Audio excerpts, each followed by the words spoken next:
Baahubali writer తో శంకర్. బాహుబలి సినిమాతో director Shankar కు ఏ సంబంధం లేదు. కానీ బాహుబలి విడుదలైన నాటి నుంచి శంకర్ పేరు తరచుగా ప్రస్తావనకు వస్తోంది. కెరీర్ ఆరంభం నుంచి భారీతనానికి కేర్ ఆఫ్ అడ్రస్ గా నిలుస్తున్న శంకర్ రోబో సినిమాతో అంతర్జాతీయ స్థాయికి ఎదిగిపోయాడు. అతడికి పోటీ ఇచ్చే మొనగాడు ఇండియాలో ఇంకెవ్వడూ లేడని తీర్మానించేశారు అతడి అభిమానులు. కానీ మన రాజమౌళి బాహుబలి సినిమాతో శంకర్ కే సవాల్ విసిరాడు. రోబో సినిమాకు సీక్వెల్ తీయాలని శంకర్ అనుకున్నప్పుడు తొలి భాగాన్ని మించేలా రెండో పార్ట్ తీయడమే అతడి టార్గెట్. కానీ బాహుబలి విడుదల తర్వాత టార్గెట్ మారింది. శంకర్ కొత్త టార్గెట్లన్నీ బాహుబలినే నిర్ణయించింది. సినిమా తీయడం దగ్గర నుంచి బిజినెస్, కలెక్షన్లు ఇలా ప్రతి విషయంలోనూ బాహుబలిని అధిగమించడమే శంకర్ టార్గెట్ ఇప్పుడు. ఇలాంటి తరుణంలో శంకర్ బాహుబలికి పనిచేసిన టెక్నీషియన్ల సాయం తీసుకుంటడం ఆసక్తి రేపుతోంది.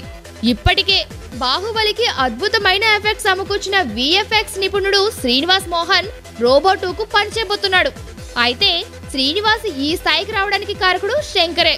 ఇంతకు ముందే శ్రీనివాస్ రోబోకు పనిచేశాడు కాబట్టి అదేమీ ఆశ్చర్యం కలిగించే విషయం కాదు. అయితే బాహుబలి తమిళ వెర్షన్ కు మాటలు పాటలు రాసి గొప్ప పేరు తెచ్చుకున్న మదన్ కార్కీని శంకర్ తన టీంలోకి తీసుకోవడమే ఆసక్తికరం. మదన్ ఇంతకు ముందు కొంచెం చిన్న సినిమాలకే పనిచేశాడు. ఇది అతడికి భారీ అవకాశమే. ఇప్పటికే జైమోహన్ తో కలిసి స్క్రిప్ట్ పూర్తి చేశాడు శంకర్. ఇప్పుడు మదన్ తో కలిసి ఇంకాస్త మెరుగులు దిద్ది మాటలు జత చేయబోతున్నాడు.